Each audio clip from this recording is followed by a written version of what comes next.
All right, Monday morning, back at it. Chicago's alive. We're ready to go. We wrapped up the Jackson Hole Summit on Friday. Seeing very little movement in any of the markets as we opened up last night. Thoughts and prayers to all those down in New Orleans impacted by Hurricane Ida. Hopefully you're safe. Everybody's doing okay. We've got 1 million plus without power right now, so a lot of thoughts and prayers that way.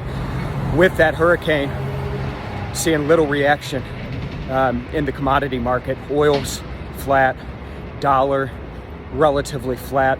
Have seen some of those oil-related currencies like dollar CAD and the Aussie dollar perk up over the past couple days.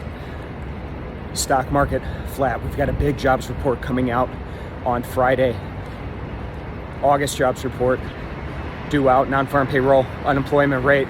That's the big risk event this week. All right, folks, it's another week. Last 2 trading days of August. Let's go out there, let's get it, all right? I'll see you tomorrow.